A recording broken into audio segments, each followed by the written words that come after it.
याद रहे कि मुर्गी का गोश्त तो हर कोई खाता है और हमारे घरों में मुर्गी का गोश्त उमूमन इस्तेमाल किया जाता है।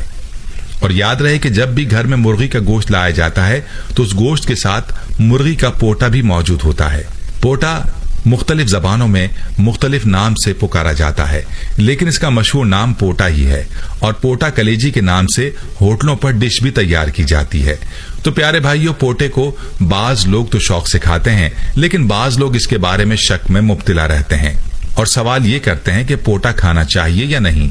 तो याद रहे कि हर वो चीज जिसके बारे में जहन में शायबा हो, उसको खाने से पहले उस शक और शायबे को दूर कर लेना चाहिए। आज की वीडियो में हम आपको इस मसले का सही जवाब बताएंगे कि इस मसले का सही जवाब क्या है। लिहाजा आपने वीडियो को स्किप नहीं करना और वीडियो को आपने आखिर तक जरूर देखना है। प्यारे भाइयों, हम बात कर रहे थे पोटे की, तो याद रहे कि कुछ लोग जो पोटे को न खाने की वजह बताते हैं, वो ये बताते हैं कि पोटा भी ओजड़ी की तरह है। ओजड़ी में भी गंदगी होती है और पोटे में भी गंदगी होती है, और इसी बात के पेश नजर ये लोग पोटा नहीं खाते। अब सोचने की बात ही कि आया पोटा भी इसी हुक्म में आता है जिस हुक्म में ओजड़ी आती है, या इसके बारे में अलग अहकाम है। तो प्यारे भाइयों, हम आपको इस बारे में तफसील से बताएंगे, लेकिन पहले आपको ये बताते हैं कि ओजड़ी के बारे में क्या अहकामात हैं। याद रहे कि अक्सर लोग ओजड़ी बहुत शौक से खाते हैं, बाज लोग तो आंतें भी खा जाते हैं। तो ऐसे लोग गौर से सुन लीजिए कि जानवरों की 7 मकरूह चीजों वाली हदीस की तशरीह में फुक़हा हजरात फरमाते हैं कि मसाना पेशाब ठहरने की जगह है और ओजड़ी पखाना यानी गिलाजत की जगह है। पेशाब निजासत खफीफा है और पखाना निजासत गलीजा। लिहाजा जिस तरह मसाना मकरूह तहरीमी है, इसी तरह ओजड़ी आंतें भी मकरूह तहरीमी है। बहवाला फतावा रिजविया।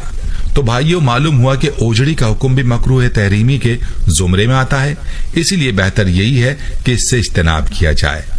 अलबत्ता दीगर फुक़हा के नजदीक ओजड़ी सिर्फ तबई कराहत की वजह से मकरूह है, यानी कराहत के साथ जायज है। रही बात यह कि मकरूह तहरीमी क्या चीज है और इसका क्या दर्जा है, तो इस पर भी हम गुफ्तगू करेंगे, लेकिन पहले बात करते हैं पोटे की।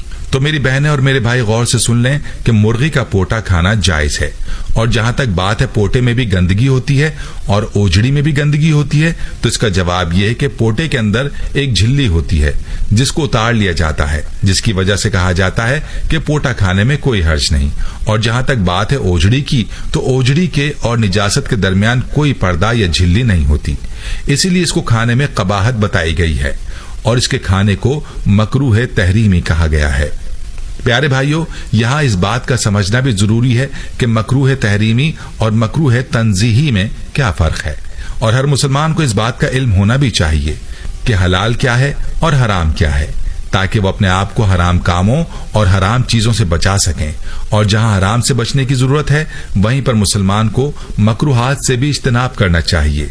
याद रहे कि हलाल और हराम चीजों के बारे में कुरान पाक में वाज़ेह इरशाद बारी ताला है, वयुहिल्लु लहुमुत तय्यिबाति वयुहर्रमु अलैहिमुल खबाइस। तर्जुमा, वो रसूल सुथरी चीजें उनके लिए हलाल फरमाते और गंदी चीजें उन पर हराम करते हैं।